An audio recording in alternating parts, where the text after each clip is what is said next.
One Congo native saying he was discriminated against while trying to board a train out of Ukraine. They even told us, like, we are going to give you guns and you're going to fight for Ukraine. I said, hi, we're going to fight for Ukraine? We are not Ukrainian. We are black. So how can we fight? How can we fight for Ukraine? Yeah, just think about this for a moment, huh? Black people, students, tourists, visitors, many of them are saying they cannot get out of the country. They can't get out because they're black. They just get blocked at the border. And for this guy, I mean, this is wild. Imagine being prevented from leaving the country. And not just that, but they say, like, no, not only can you not leave, you have to grab a gun and fight. That is insane.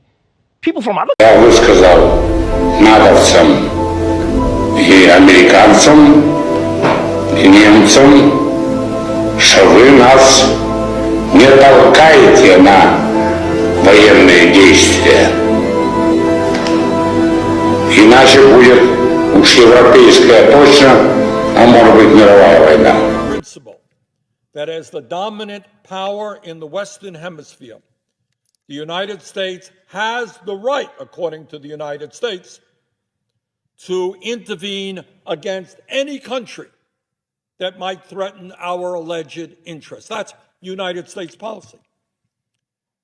And under this doctrine, the United States has undermined and overthrown at least a dozen countries throughout Latin America, Central America, and the Caribbean.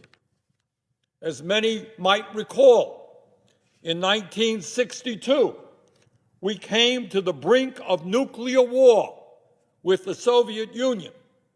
Now, why was that? Why did we almost come to the brink of nuclear war with the Soviet Union? Well, we did that in response to the placement of Soviet missiles in Cuba, 90 miles from our shore.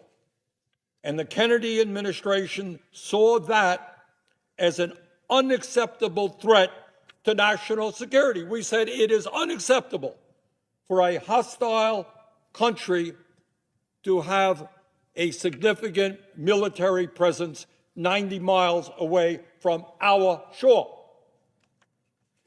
And let us be clear, the Monroe Doctrine is not ancient history.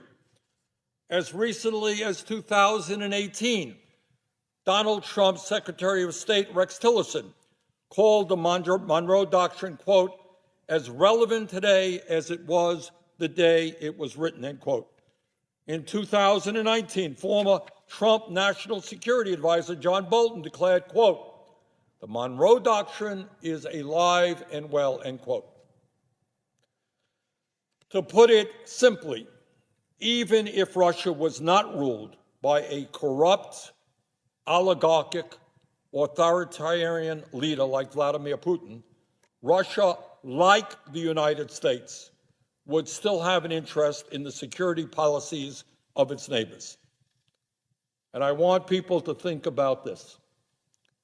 Does anyone really believe that the United States would not have something to say if, for example, Mexico or Cuba or any country in Central or Latin America were to form a military alliance with the U.S. adversary?